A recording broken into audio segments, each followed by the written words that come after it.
conmemoramos la liberación del campo de exterminio de Auschwitz por las tropas soviéticas, el llamado Ejército Rojo, el 27 de enero de 1945. Estas conmemoraciones fueron establecidas y por resolución de las Naciones Unidas por la importancia del caso en el desarrollo de la humanidad. Efectivamente, el campo de liberación, el campo de Auschwitz fue liberado en dicha fecha con 7.500 prisioneros, que era un número mínimo de los que estaban en el campo, ya que la mayoría fue llevada por las tropas nazis en su retirada para que no se vea este elemento tan aterrorizador. Y fueron caminando en la marcha de la muerte y muchos murieron en el camino y otros llegaron a otros campos. En definitiva, solamente quedaron los que estaban en la enfermería y otros en un estado delicado que no podían moverse. El campo de Auschwitz es importante porque en realidad es la culminación del deseo de exterminio mayor de seres humanos. Tenía 5 cámaras de gas y hornos crematorios, con una capacidad para 2.500 personas por tanda. Se los hacía entrar en unas salas que decían que eran para duchas, para baños, y por ahí fluía un gas de cianuro, de hidrógeno, de tal. Luego eran derivados al crematorio, donde sus cenizas quedaban en el aire de ese maldito campo. Es cierto que los judíos fueron perseguidos por el régimen nazi, ya inclusive desde 1920, en grupos ideológicos racistas, y luego con la asunción de Hitler al poder en 1933. Y después, en realidad, también hubo las famosas leyes de Nuremberg, que dejaban a los judíos y algunos otros grupos étnicos minoritarios sin derechos civiles, perdiendo la ciudadanía, se les retiraron los pasaportes, los funcionarios públicos no pudieron continuar en sus cargos, tampoco las profesiones liberales como médicos y abogados, y en definitiva tampoco cualquier tipo de contratación. Pero no solamente quedaron en eso, sino que también se dirigieron hacia las propiedades, y fuera de ello apareció la famosa noche de los cristales rotos, o Kristallnacht. Entonces, ahí efectivamente fue una catástrofe, un desastre. En noviembre de 1938 quemaron 191 sinagogas, 7.000 comercios fueron saqueados y destrozados, 26.000 judíos arrestados y derivados a otros campos. En fin, todo esto, más las leyes de Nuremberg, donde perdían la ciudadanía y los derechos civiles, fueron creando una situación de exterminio por una u otra vía de los judíos. Pero los dirigentes nazis no estaban conformes. Si bien es cierto que en ciertas comunidades judías de la Unión Soviética, cuando los nazis ocuparon esas zonas, mataban judíos a través de fusilamientos colectivos, donde ellos mismos debían cavar sus propias fosas, o los hacían entrar en camiones y luego cerraban todo y los caños de escape se dirigían hacia el interior y morían asfixiados, sino que estaban buscando un sistema de extinción de los judíos en masa, para terminar con ellos, para hacer lo que llamaron la Endlösung, o sea, el final, la solución final de la permanencia de judíos en Europa.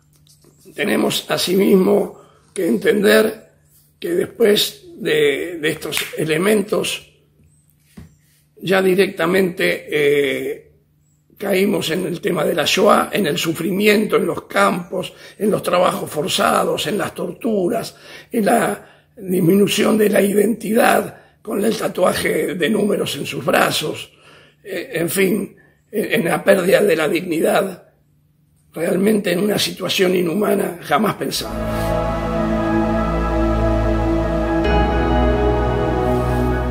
Esto es lo que se llamó la Shoah, el desastre. Efectivamente, no solo fue destinado a la destrucción de los judíos de Europa, sino a todos aquellos que pudieran ser eliminados. También mi familia estuvo perseguida, deportada hacia los campos de Auschwitz. Esto sucedió después de la instalación de las leyes raciales italianas, a la cual pertenecía la isla de Kos, donde nacimos, y en consecuencia nadie podía, con esas leyes raciales, mantener actos de la vida civil, matrimonios libres, en fin, actividad profesional, el cierre de las escuelas para los niños, como fue el caso que tuvieron mis hermanos mayores, y la pertenencia al partido fascista con sus camisas negras. En definitiva, mi padre decidió salir de las islas, pero otra parte de la familia, mi abuelo paterno, mis tíos, tías y niños, primitos pequeños, como dije, fueron deportados y eliminados en Auschwitz. Nosotros llegamos a la Argentina sin haber conseguido en el consulado argentino en Génova el visa para venir. Un visado que en ese mismo consulado, años después, se le otorgó a Adolf Eichmann. Claro, no el mismo cónsul, pero el mismo consulado.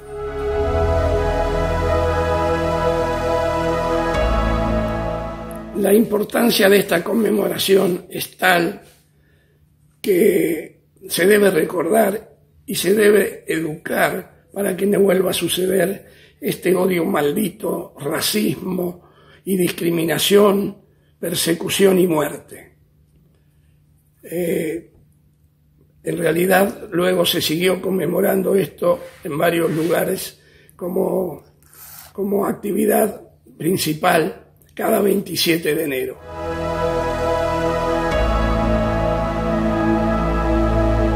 Me tocó estar presente en 3 de ellas.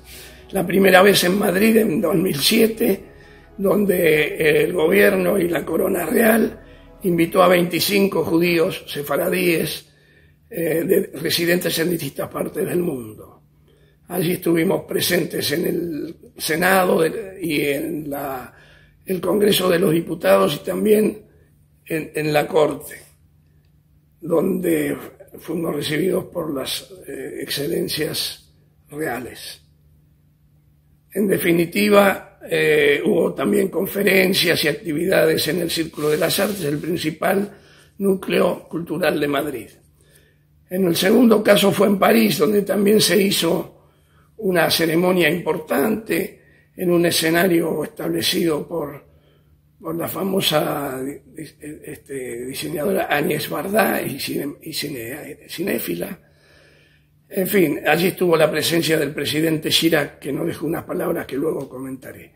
En el tercer caso, la presencia fue en Jerusalén, en un acto público al aire libre, fuera de Yad Vashem, el principal museo de la Shoah, y en el mismo día, a la tarde, pocas personas, familiares y digamos, sobrevivientes de la Shoah fuimos recibidos en la Knesset, en el Parlamento, donde nos dirigió la palabra el primer ministro Benjamín Netanyahu sobre la importancia y la disfunción de Israel para defender a los judíos en todo momento y en todas circunstancias. Queremos decir que queremos que esto no suceda nunca más. Para eso educamos, para eso recordamos la triste situación de gran parte de la humanidad. El presidente Chirac, en aquella oportunidad en París, hizo y puso atención en aquellos no judíos que ayudaron a los judíos a ocultarse, a escaparse, a sobrevivir, y gracias a estos justos, así designados, justos de las naciones, dijo que por ello pudimos seguir teniendo esperanza en un mundo mejor, porque si no hubiera sido imposible pensar que la humanidad podría seguir solamente con aquellos que expresaban el odio y las matanzas. Finalmente, expresamos que seguiremos en esta lucha para defender a la humanidad, para que nunca más caiga en estas situaciones, para que tengamos un mundo mejor. Ese es mi deseo para todos los presentes, para todos los ausentes, para todo el mundo. Muchas gracias.